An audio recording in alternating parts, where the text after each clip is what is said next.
You are listening to Hungry Books, a podcast about the best books ever written on the subject of food. I'm your host, Rocio Carvajal, food history writer, cook, and author. And each episode, I present a book that will change your life.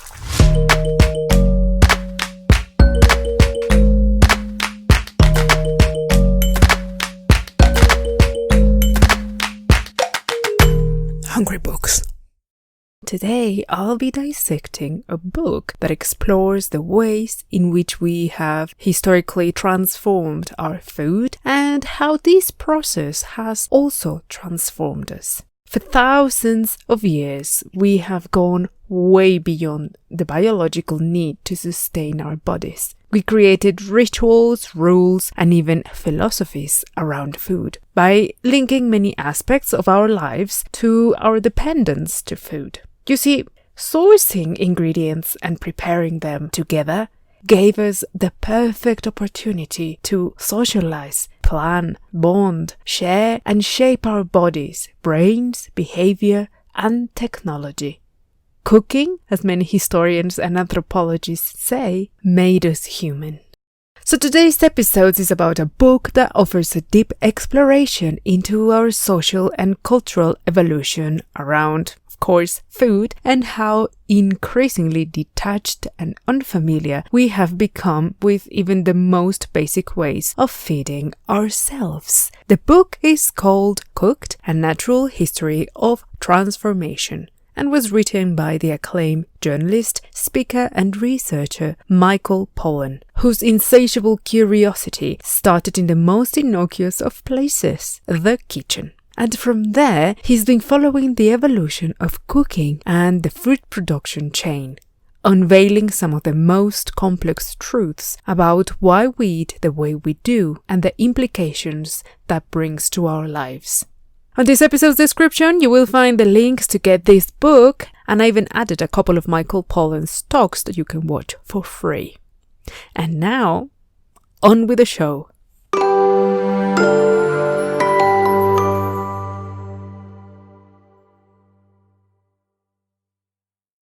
Across every culture in the world, every society has at the core of its organization a system that secures their sources of food. And historically, we have eaten what is close to us and when we were able to source in our vicinity. But the more advanced our systems became, the more able we were to preserve, transform, and source foods from the most remote parts of the planet. In a recent interview, Michael Pollan pointed out that our most profound engagement with the natural world happens on our plates. But food also links us to other people, to those who feed us, who farm, who rear animals, who process ingredients and carry our foods. But as I said earlier, as our society has become increasingly complex, we have specialized in single activities, and our relationship with the places, people, and primary sources of food have weakened to the point that a person can live his or her entire life without ever having had to butcher, farm, or cook any ingredient to make food.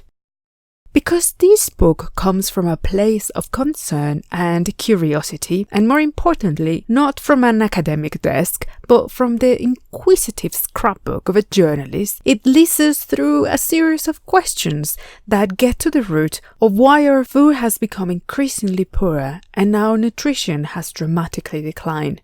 Perhaps some of you have seen the adaptation of this book in the Netflix documentary that features some of the places, practices, and people that Michael Pollan interviewed, visited, and researched in the making of this book. And if you haven't seen it, Cooked is totally worth watching.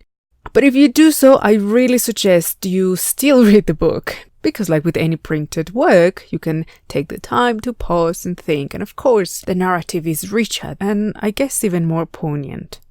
So before we dive straight into the book, let me tell you a little more about Michael Pollan. Although he's a familiar face and a household name in the food writing world, Pollan is actually a journalist. So he's not a cook or a chef. So he was a columnist for the New York Times Magazine for a number of years and contributed to numerous publications from National Geographic, Harper's Magazine, Travel and Leisure, Gourmet, among many others. Pollan's work somehow became increasingly focused in doing extensive research on many related subjects that went from health to agriculture and food. And because of this really groundbreaking work and the approach that he has to it, he's been the recipient of numerous awards. Pollan spends most of his time writing, working as a lecturer of journalism in Harvard, and has a very busy schedule as a public speaker. So I will put a link to Pollan's website on this episode's notes if you want to catch him on the road. Cooked: A Natural History of Transformation is a book organized in 4 sections, and each of them explores the main forms of transformation of cooking and preserving food. And they also imply the use of different types of tools and technology that humanity has developed and mastered over thousands of years. So the 4 sections that comprise this book are fire, water, air, and earth. So we find that the impact that the development and use of these cooking techniques has had in our bodies, in our psyche, and even our social structure has radically shaped our species. Now, for decades, anthropologists have studied the relationship between a better nutrition provided by cooked food and the development of the cerebral cortex in proto-humans. And this event occurred about 1.8 million years ago. And I'm sure you might have heard over the years mentions about this. Now, this is a transcendent evolutionary feature that resulted in the evolution of our species, the Homo sapiens. So we can say that cooking indeed made us human. Let's have a closer look at the first part of the book, that is fire. The domestication of fire is one of the most transcendent events in human history. Yet, as Pollan and food historians argue, the use of fire to transform ingredients into edible foods is primarily the consequence of a happy accident, rather than the deliberate action to create fire. But eventually, of course, it was found to be a particularly useful tool when controlled by humans. Cooking food with fire not only gave our primitive ancestors a much better flavor experience, but it also had a radical impact in our lives, or their lives. So first, it freed their bodies from spending a huge amount of energy, hours and hours of their day, chewing and digesting raw meat. And that also enabled them to eat foods that were otherwise inedible and even poisonous if eaten raw. For example, vegetables like cassava tubers or potatoes, which is perfectly safe to eat one, but if you eat loads of them, you might get poisoned. So having to spend less time chewing and digesting also meant there were other physical transformations. For example, the humongous jaws and teeth that our ancestors had were not needed anymore, at least not in that size. So over thousands of years, they shrunk. And some of the other changes and impacts they had in cultural terms was that cooking with fire, preparing the ingredients and waiting around it to be ready gave these early humans the occasion to gather around it, share the preparation, share the anticipation, and of course the food itself.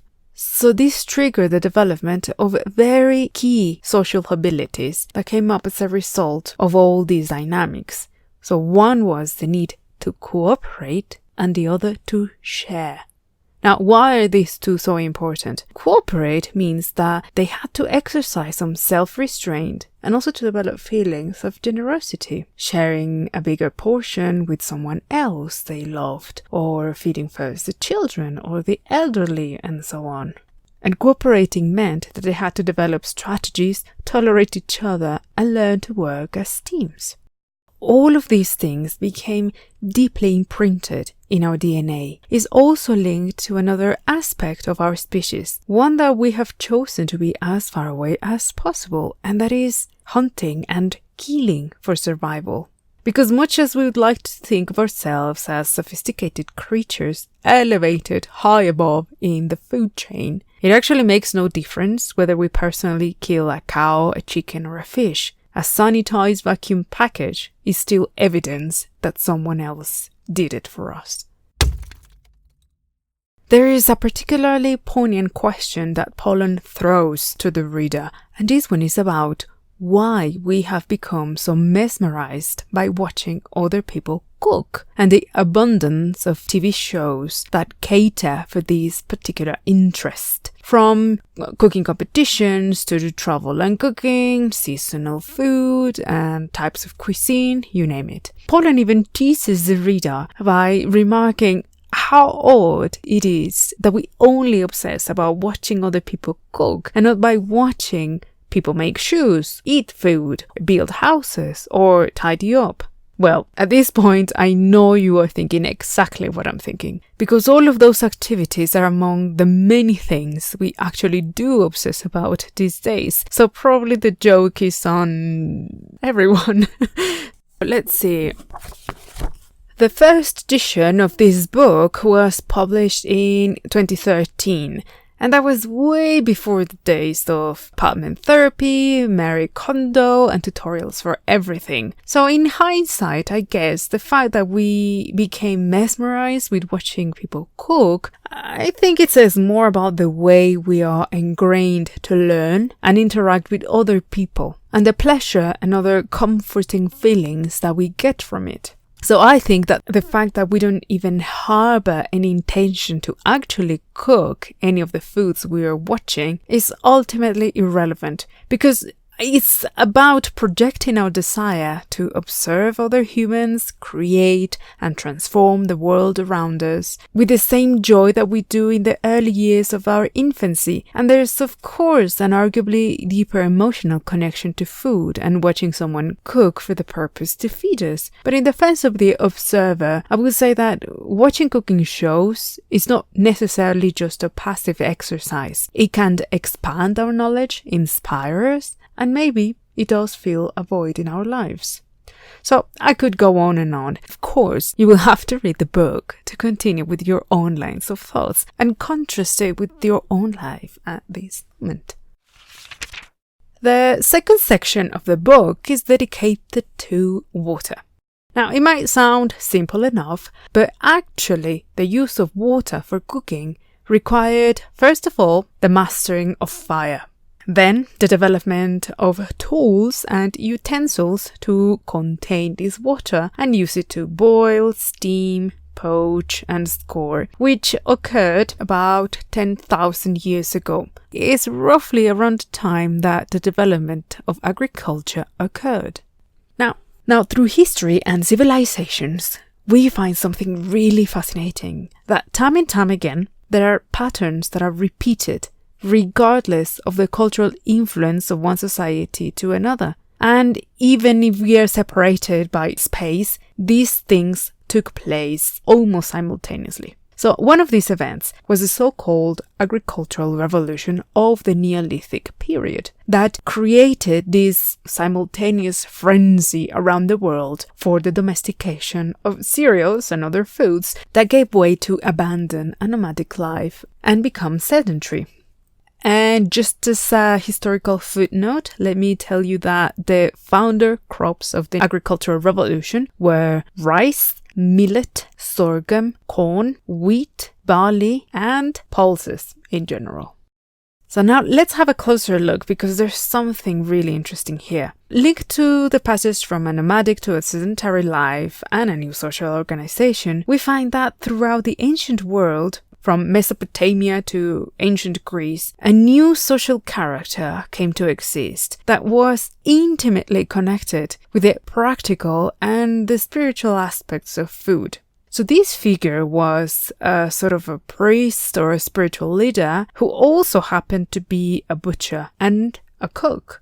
And this one single person fulfilled the whole ritualistic aspects of providing with the symbolic and physical nourishments by means of sacrifice and magic, or technology, that is cooking, and was distributed among those who were deserving of it.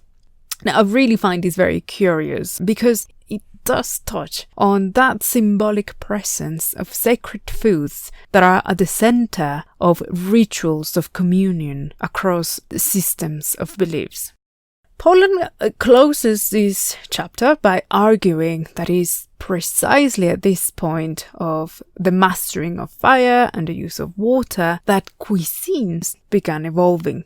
Because unlike roasting meat on an open fire, the gentle way of cooking with water in pots and being able to transform plants that add textures, flavors, aromas, just that, gave way to a more creative and, I guess, a process-driven way of cooking, which obviously makes perfect sense because if you think of it, you could grill a fish on a stick in any part of the world and it will still be a grilled fish. But cooking with local plants and using just certain parts of them and deciding when to stop cooking, how to combine the dishes and how to serve them is way, way more complex. Moving on, the third section of the book is dedicated to air, which Michael Pollan embodies in baking. This again implies the use of mixed technologies and an infinitely more complex food knowledge and practices than the previous two ways of cooking. Let me make a quick recap of two things that needed to happen before we ended up with a loaf of bread. With the domestication of grains, the creation of specific tools to farm and to harvest was absolutely essential. And the second component was the discovery of fermentation. It might have been in ancient Egypt where the first loaf of leavened bread was baked, and that will place us around 6,000 years ago. There are many amazing things that are involved in the invention of baked bread. First, according to recent discoveries, it is very likely that the deliberate fermentation of drinks preceded, that means appeared before, the use of natural yeast to ferment dough. In other words, people were getting drunk with beer way before they discovered that the same yeast could double the size of their doughs and their breads, improve the flavor, and ease the digestion. There is, of course, a fascinating and almost magical essence of fermented dough, because it's just a humble mixture of flour and water, but is capable of harvesting and providing a safe environment for yeasts and fungi to thrive. And by using just a little bit of it to make bread and replenish it with more flour and water, you could have an eternal source of food. This never-ending miracle is something that, if you think of it, only plant-based foods can give you. Because unless you know a secret that I don't, you really can't grow a steak out of another one. But if you are clever enough, you can keep a dough starter alive for literally hundreds of years. And the last section of the book is dedicated to Earth. That is the use of microbes that live naturally on the planet and are harvested for the purpose of fermentation. This actually has caused many agitated discussions about whether fermented food can be considered as cooked food or not. Many food historians and anthropologists argue that cooking really only occurs when heat is applied to one or more ingredients with the intention to transform them into an edible food. But there is another school of thought that says that pickles, cheese, wine, cider, vinegar, and brace yourselves, coffee and chocolate are the product of a deliberate process of fermentation by using fungi or bacteria, meaning there is a deliberate act to produce an edible substance. Of course, you can decide for yourself whether you consider that food or not, but it does tell you about how food studies have evolved and changed their original categories of study and classification.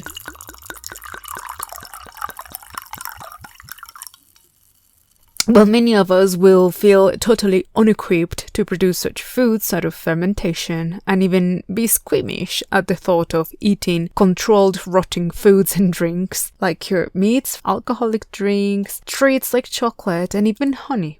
Going back to the discovery of the magic of fermentation, it is probably humans' early obsession with alcohol, like I mentioned, that only required a sugar-rich ingredient such as fruits, tubers, or cereals that have a high content of starches that produce the most effective and low-effort forms of food preparation. And that's what's incredibly powerful about this. Humans have been fermenting foods and drinks for thousands of years before we had any deep understanding of the most basic chemistry or biology. Unlike the self-evident use of fire, which you see the naked flame actually cooking and transforming the meat in front of you, fermentation must have remained as a great mystery that fascinated and obsessed entire civilizations.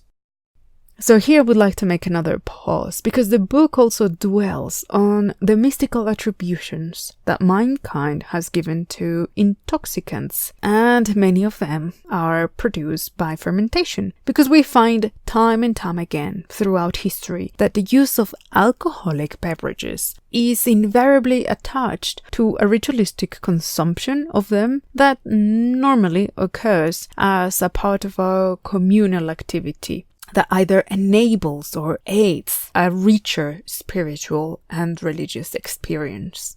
It is very likely then that the fact that humans didn't understand the actual chemical process behind this transformation is what gave them the opportunity to fill it with a mystical explanation, and thus the liquids became sacred. The book also takes a very close look to the process of chocolate making, which begins with the harvesting of the cocoa pods, extracting the seeds, and allowing the pulp that surrounds the seeds to ferment. Now, cocoa seeds are wrongly called beans, perhaps because of the size, but please bear in mind that it's not a legume, it's just the seed of the fruit produced by the cocoa tree. Now, this fermented pulp is washed and the seeds are dried, then toasted and grounded. The resulting paste can be flavored and dissolved to prepare drinks, or it can be mixed with other ingredients to prepare solid foods.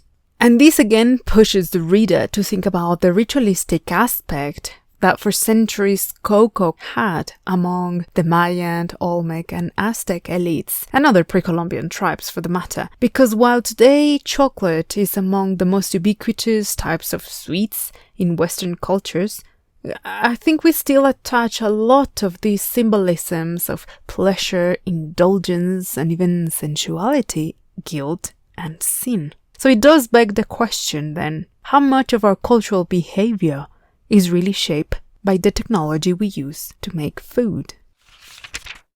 Now, one of the things that Michael Pollan keeps returning to in several of his books, including this one that I'm talking about today, Cooked, and others like the Omnivores Dilemma, In Defense of Food, and Food Rules, and Eater's Manual, is that we must reclaim our right and duty to be in charge of the food we eat, and what that ultimately means is getting our hands dirty.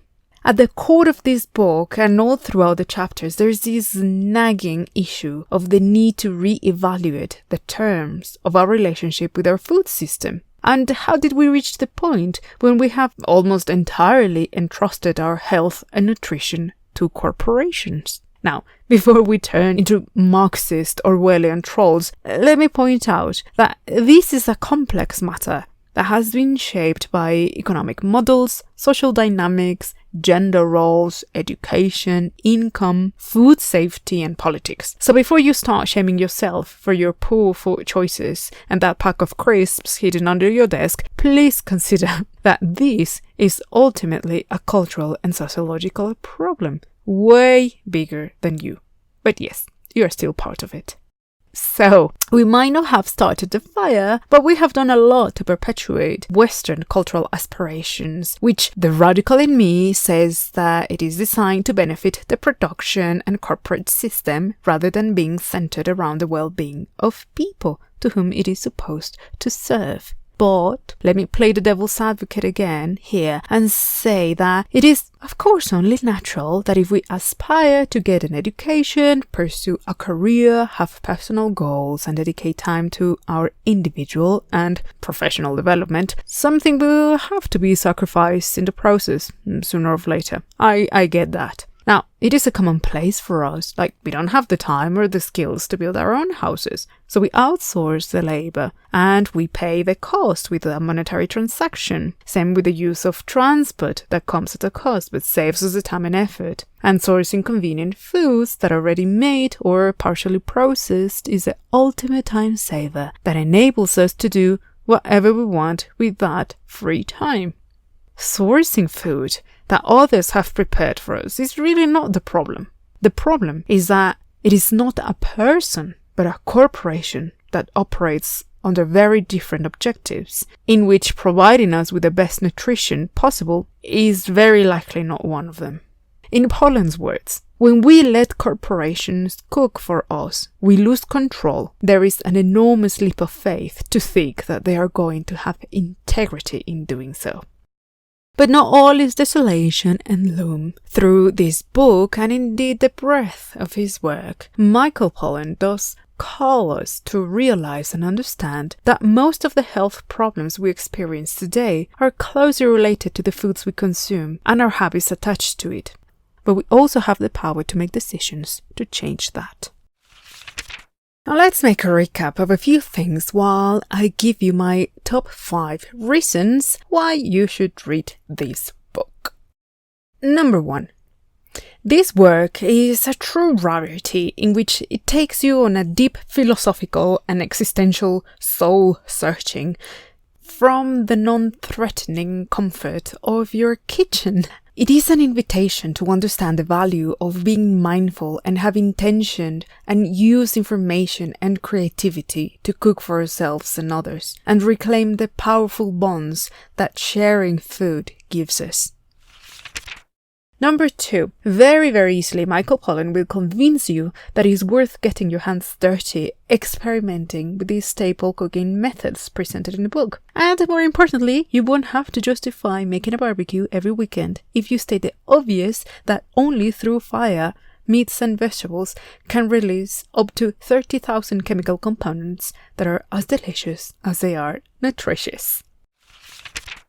This book is full of amazing facts that will leave you wondering how on earth have you lived this long without actually knowing or understanding how your own body works. For instance, did you know that our brains represent only 2% of our body weight, but they actually require 20% of our energy to power them, and only cooked food can provide us with the optimum sources of nutrients? I guess that also, in a very cheeky way, is a good argument against fruitarian and raw food diets. Number 4, there is a good quote that you can actually live by. You can eat anything you want as long as you cook it yourself. Actually, it's not Michael Pollan who says it, but he cites food marketing expert Harry Blazer. But the point is that just the sheer amount of effort that you have to put into making every single type of food will push you to make much more sensible choices and decisions to optimize the energy that you can realistically put into cooking and eating. And real fact, as we speak, I am brewing now for the first time my own ginger beer. Wish me luck. I'll tell you how it goes. And last but not least, number 5, reading this book is pretty much like taking the red pill, because once you read it, it will literally reveal aspects about yourself, our culture, and our food system that will make it impossible or very, very uncomfortable to pretend that you don't know the consequences of your choices. You will be able to see through the machinery of marketing that has us convinced that we don't have the time to cook and that it is not even worth it, not when you are better off microwaving frozen lasagna. That means that you will now have the chance to make the conscious effort to fight back, get in the kitchen and reclaim what made us human. So there you have it. I hope this episode has itched your curiosity to pick up this book and get ready to see food under a whole different light, without being sentimental, because this book is anything but that. This work really puts the finger on the fact that because we have a profound emotional relationship with food, we have used that particular connection to deceive ourselves and others into misusing and abusing cultural cues and triggers to eat certain foods. It is terrifying, and I find it personally very worrying how misguided can our food knowledge be. As children, we are certainly bound to only eat and get to understand what is good to eat and what is not from the adults around us. And whichever the knowledge is what it will be passed on to us. When we grow a little more, it's the immediate surroundings, that is our extended family, community, school, etc., that will normally reinforce these practices. And in the best of cases, it will expand them a little bit. And finally, as adults, the conscious and unconscious choices that we make of venturing into culinary experiences that are fundamentally different from ours and enrich our knowledge and skills and acquire information, reading books, such as this wonderful work, Cooked, is what will give us more opportunities to take the pan by the handle and put ourselves in charge of some of the most important decisions that will affect our lives forever and every day. And that is, what do we choose to feed ourselves with?